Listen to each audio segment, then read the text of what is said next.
Менә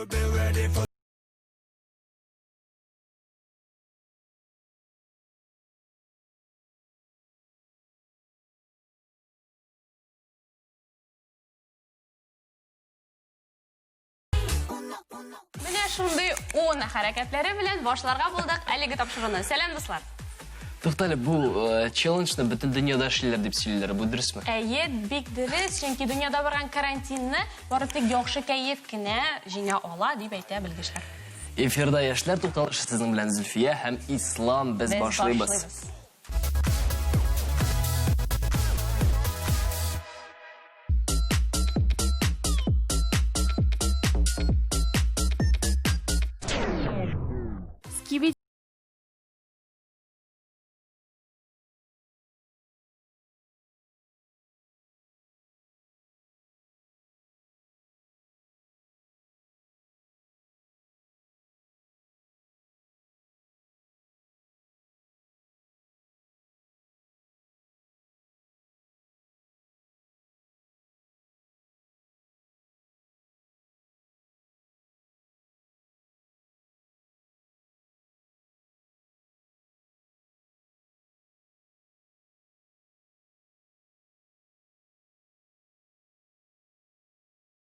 Көн попу.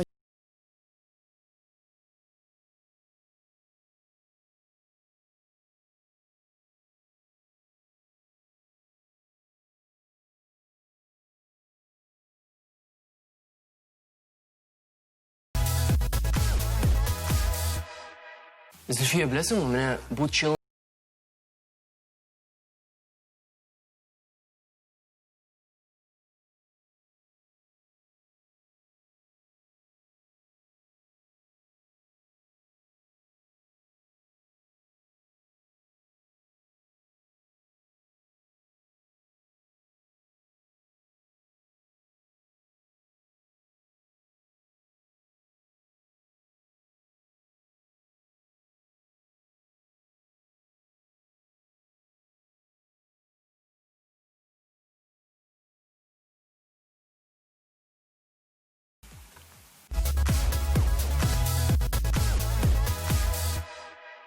Сәлем, сезнең белән Татарча уикенд сәхифәсе һәм мин Талия ышандырып әйтә алам. Минем белән сез тиз арада рәхәтләнеп ял итәргә өйрәнерсез.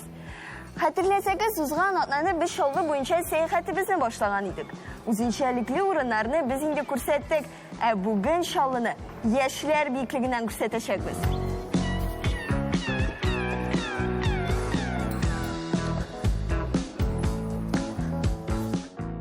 Спорт скалодромы Яршалының ең актуаль урыннарының берсе, чөнки монда физик әзерлеге булмаган кешедә теләсә кайсы вакытта ял итәргә килә ала.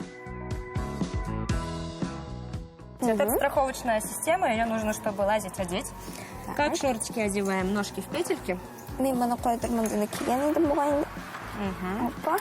И сейчас будем затягивать. Все, ручки убираем. Опа. Не туго? Нормально? Не жмёт? Нет, нормально. Мне кажется, свободно даже чуть-чуть. Нет? Нет, хорошо.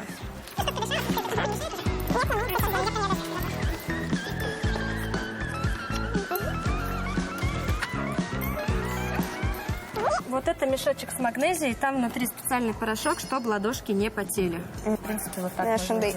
Ок, порошок. Магнезия, да. Значит, смотри, самое главное по технике безопасности на скалодроме присутствуют такие железные штуки, шлямбуры, колечки, оттяжки. В них вот так пальчики не засовываем, хорошо? Полезем наверх по вот этим зацепкам и руками, и ногами. Представляешь, что идешь по ступенькам за счет ног. Но вместо ступенек вот такие зацепки. То есть старайся именно не за счет рук подтянуться, а именно ногами, ножками идти. Нәзір. Шундай страховка. Страховка, да, она... Беркетәләр. То есть я тебя страхую на протяжении, естественно, всего маршрута. На любой высоте, если у тебя вдруг рука срывается, вниз ты не падаешь. Все безопасно, я тебя крепко держу. При спуске, смотри, самое главное, не поворачиваться к скалодрому спиной, чтобы не удариться об вот эти штучки. Можно вот так взять веревку, которая у тебя здесь, и ногами вот так от стены вот так отталкиваться. Хорошо. Готово? Да. Ой.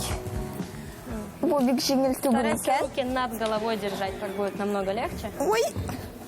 А докуда я залезаю? Докуда могу? Мин әле 1 метрга гына өскә мендем, буга инде куркыныч, ләкин куркырга кирәкми диделәр. Минем менә монда шундый страховкам бар.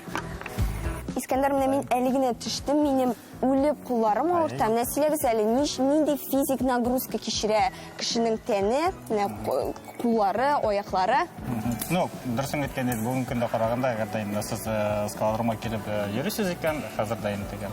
Уақытта тренировкада болған уақытта, әрбір кішінің өз тәні, дұрысын кеткенде әрбір кішінің бетін өз тәні өзіншелікті, қарағанда кімдір физик автомдығырақ көпшілік нагрузка алға, кімдір әзірек алғанды бар болып қарағанда да.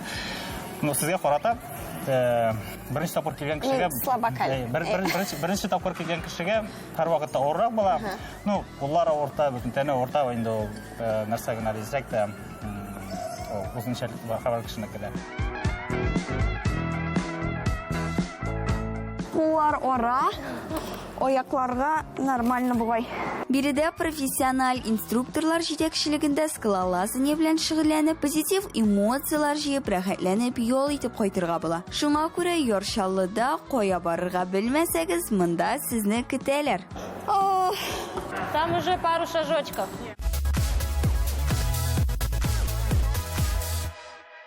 Зөлфия, менә беләсеңме? Мин Евровидениегә Little Big төркемен җибәрмәгән булыр идем. Менә мин татар эстрадасыннан берәр каеннар арасында йөргән бер артистны җибәрер идем. Кайнарлар бит инде кушан искерде, артта калды. Ничек инде? Менә шулай гармунны сузып җибәреп, идер-гидер генаян уйнап, актуаль бит.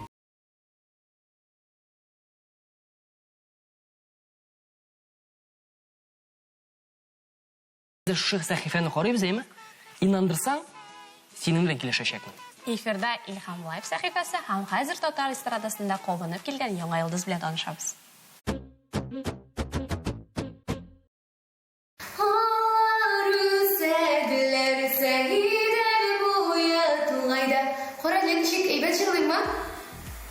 Мин бunda bir төркем турында ишеттем, Юки дип атала. Менә шуларның төркеменә эләксәм, әйбәт булыр идеме? Барып карыйгыз, бәлки кабул итәрләр.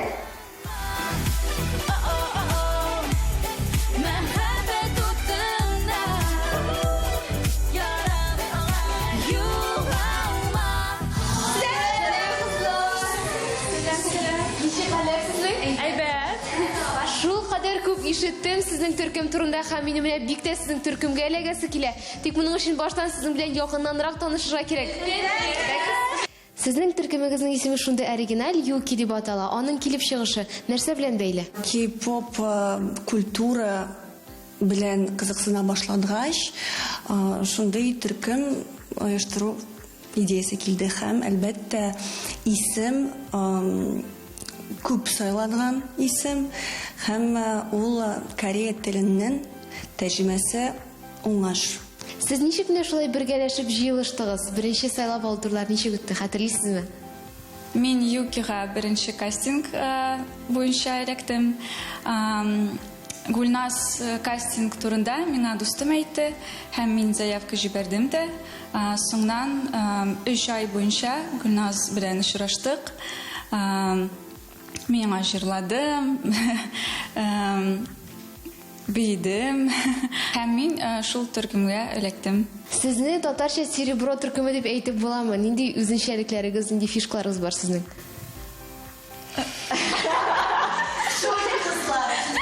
Без Юки татарча серебро дип санамыйбыз, ләкин сез параллель ясыйсыз икән, бәлки нәрсәдер бардыр охшаш. Безнең фишка, без биебез, җырлыйбыз, безнең инструменталь номерлар бар. Мин скрипкада уйныйм. Скрипачка безнең. Мира безнең фортепианда бик әйбәт уйный. Мин гитарада.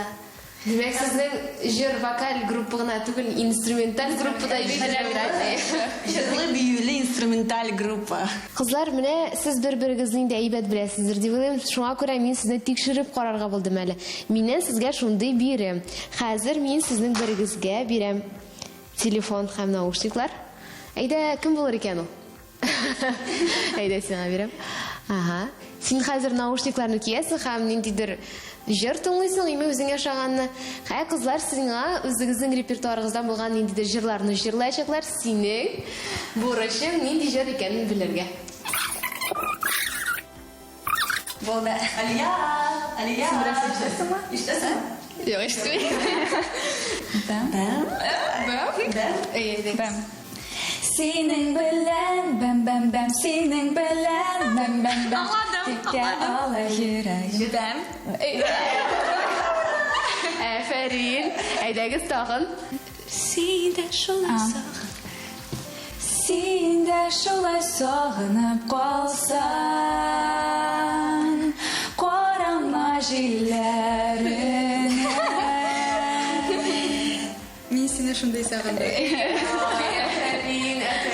Минем дә шундый сезнең төркемгә эләгәсем килә. Сез ничексең? Аласызмы инде мине? Кызлар нәрсә? Ярый, алсагыз, әйдәгез нәрсәдән башлыйк иң беренче? Беренчедән, әйдә сине хореография буенча саныйбыз. Әйдәгез, киттек.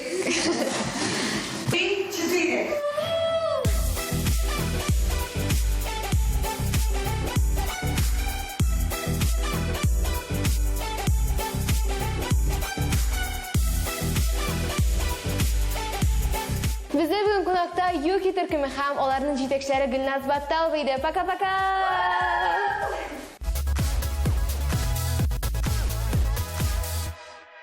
Дуслар, әгәр дә сез поэзияга, прозага, драматургияга гашык икән, алда безнең сөйләшәсе конкурс нәкъ сезнең өчен. Сәлам, Айгөл. Бездә бүген кунакта Айгөл һәм ул әлеге конкурсның кураторы булып тора, шулаймы? Сәлам, Зульфия. Әйе, нәкъ шулай. Безнең әлеге конкурс Сәләткә нур булган йолдызлар дип атала һәм ул инде ялгышмасам 9-нчы тапкыр үтә, шулаймы? Әйе. Аның тарихы турында сөйләп китик, гомумән нәрсәдән башланды әлеге конкурс? Әлеге конкурс 9 ел элек Сәләт йортында башланды һәм әле мин ул вакытта студент идем, үзем катнашучы буларак килдем конкурска. 25 кеше генә катнаштык. Бүләкләүгә без 11 кеше генә килдек. Җиңүчеләр дип әйтик инде 3 номинациядә 3 җиңүче һәм оештыручылар белән бергә тагын 1-2 килгән катнашучы. Нәтиҗәдә 11 катнашучы җыелып бергә бәйрәм итеп, әле ул вакытта Казан федераль университетының төп бинасында беренче лекцияләр залында узган иде.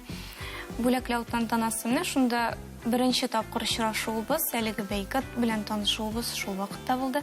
Аннан соң инде киләсе елга үзем әлеге бәйгегә оештыручы буларак килдем. Һәм менә бүгенгәчә әлеге конкурсны ясыйбыз, балалар өчен оештырабыз. Син әйткәнеңчә инде конкурс кечкенә масштаблардан башланган, аз генә катнашучы булган. Хәзер ул ничек артты һәм номинациялар саны да күбәйдеме? Бүгенге көндә конкурста 5 номинация бар. Ул шигърият, чәчмә әсәр, публицистика, балалар әдәбияты һәм драматургия жанры. Һәрбер яшь чикләүләренә килгәндә конкурска 11 яшьтән алып 22 яшькәчә булган кешеләр гариза җибәрә алалар, үзләренең эшләрен җибәрә алалар һәм кешеләрен сынай алалар. Аңлашылды. Әлеге конкурсның 9 ел үтә, тарихы бай икән аңладык. Әмма быел берәйдә яңалыклар көтеләме? Әлбәттә. Гадәттә юбилей елына калдыралар бөтен яңалыкларны. Без менә 9-нчы елында уздырырга булдык. Быел безнең конкурсыбыз ул мәктәп үзенә күрә әдәби мәктәп буларак узачак. Мәсәлән, безнең хәзер гаризаларны кабул итү этабы бара. Теләгән һәркем дә конкурсның нигезләмәсе белән танышып үзенең гаризаларын, эшләрен җибәрә ала. Ә бераздан инде җәйге якта без аның көннәрен төгәлләргә әйтәчәкбез. Безнең күчмә мәктәп булачак үзенә күрә. Балалар 3 көн дәвамында казыйлар белән, кураторлар белән аралашып, төрле сабаклар алып, үзләренең эшләрен анализлап, үзенә күрә бер мәктәп узып, шунда үзләренә тәҗрибә туплар. Һәм инде әлеге әдәби мәктәпнең 3нче көнендә безнең бүләкләү тантанасы булачак. Әлеге конкурста әгәр дә минем катнашасым килә икән, миңа нәрсә эшләргә кирәк? Сәләт.biz сайтына кереп, Сәләткә нур булган йолдызлар конкурсының махсус тимәсен эзләп табарга, шунда басырга, гариза тутырып җибәрергә һәм билгеләнгән почта адресына эшләрне юлларга кирәк. Ким дигәндә 3 җибәрү сорала һәрбер номинация буенча.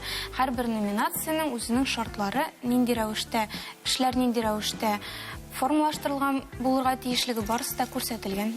Менә балалар катнаша бит инде күпчелек мәктәп укучылары. Менә балалар үзе эшен җибәргәндә, аланы үзе язганмы, яки ничектер менә укытучы кулы тигәне сизеләме ул? Бик каты сизелә. Безгә бигрәк тә журналистика өлкәсендә балалар белән еш эшләгәнгә күрә, без бигрәк тә сизәбез мондый хәйләләрне. Укытучылар еш язып җибәрә үзләренең балалар өчен, ни кызганыч. Ул газета, журналларга җибәрелгән мәкаләләр булсын, конкурсларга җибәрелгән эшләр булсын, еш булайнан хәлләр. Без моны аңлыйбыз, ләкин шуңа да карамастан, мәктәп балаларының үзләре эшләп җибәргән эшләрдә бик күп. Хәтта укытучы кулы кергән булса да, аның асылы, нигезе ул баланыкы. Һәм шуңа күрә без беркайчан да кырт кисмибез. Без һәрбер балага үз мөмкинлеге бирәбез. Син катнашучы булганда поэзия номинациясендә катнашкан идеңме? Юк, мин һәр вакытта да чишмә әсәр номинациясендә катнашып килдем. Шигърияткә кызганычка каршы бернинди катнашым юк. Шигырь яза белмим. Нәкара, без хәзер сине тикшереп карыйбыз. Поэзияга ни кадәр синең мәхәббәтең күп икән. Без сиңа хәзер әлеге конкурс белән бәйле беренче сүз әйтәбез. Һәм шуңа безгә рифма табырга кирәк була. Әйдә башлап карыйк.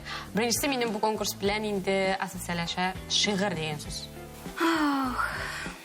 Шагыйрь. Юк, шагыйрь. Менә кнопкага басабыз. Шагыйрь һәр хәлдә рифма була алмый шигырьгә. Мин үземдә хәзрәк. Әйдә башка сүз, киләсе сүз. Әйдә. Нур булсын. Киләсе сүз.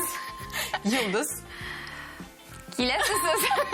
Йолдыз намиянча тур кобыз дигән сүз килде. Теге, бәлки, мин бәлки смысл буенча карыймдыр, мәгънәсе буенча бик рифма туры килмим.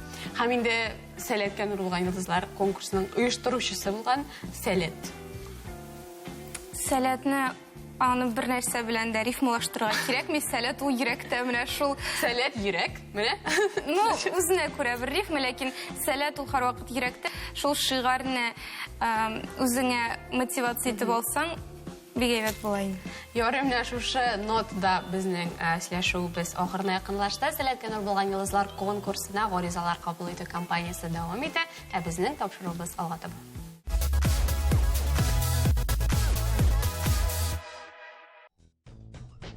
Дуслар, әгәр дә сез алдагы чыгарылышларны карый алмадыгыз икән, безнең YouTube каналыбызга кирип, Шаян ТВ YouTube каналына кирип, рәхәтләнеп, бөтен карый алмаган чыгарылышларны карый аласыз. Без инде үзебезнең тапшыруыбызны дәвам итәбез.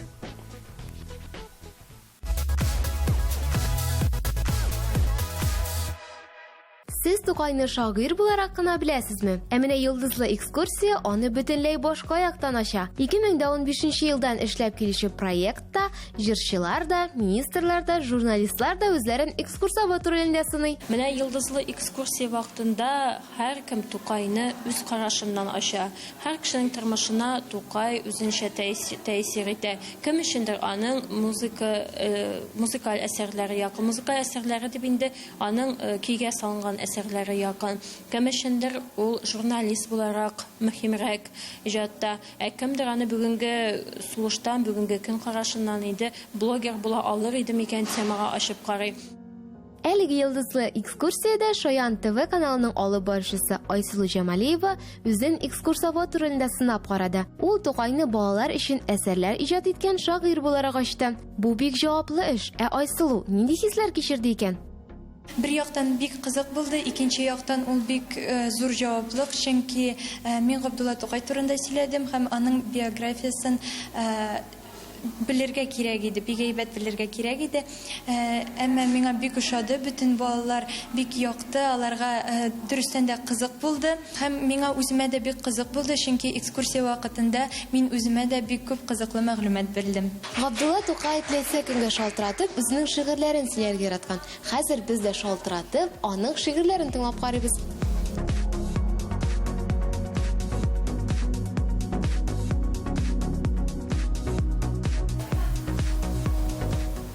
Менә ишетәсезме? Монда шулай итеп, өч телдә Габдулла Тукайның төрле әсәрләрен һәм аның тормыш юлын сөйлиләр. Музей менә шундый кызыклы экспонатларга бик бай. Экскурсиягә килүчеләргә иң ошаган экспонатларның берсе робот Аппуш булды. Апуш, сәлем.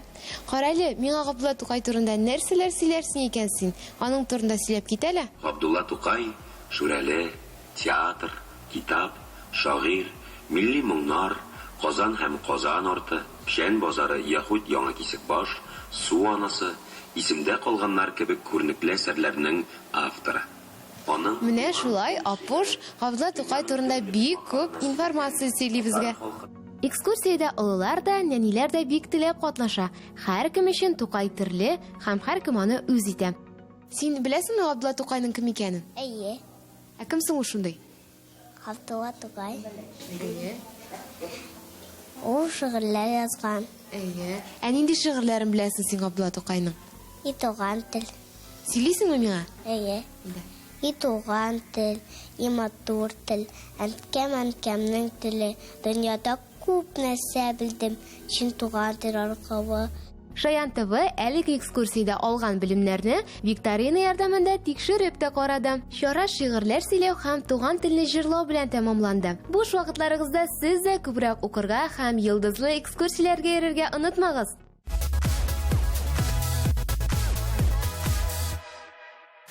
Ислам, мин татарча өйрәнәм. Туктале, син татар телен миңа караганда да яхшырак беләсең түгелме соң? Юк инде, ул безнең Шаян ТВ каналында чыгачак яңа проектның исеме. Мине дә өйрәтерләр микән? Ну, ул балалар өчен, балаларга татар телен өйрәтәчәк, ләкин чыгарышларны карап барсаң, син дә яхшырак белерсең татар телен. Әлеге проектның беренче съемка көне ничек узган икән? Алдагы видеоязмада.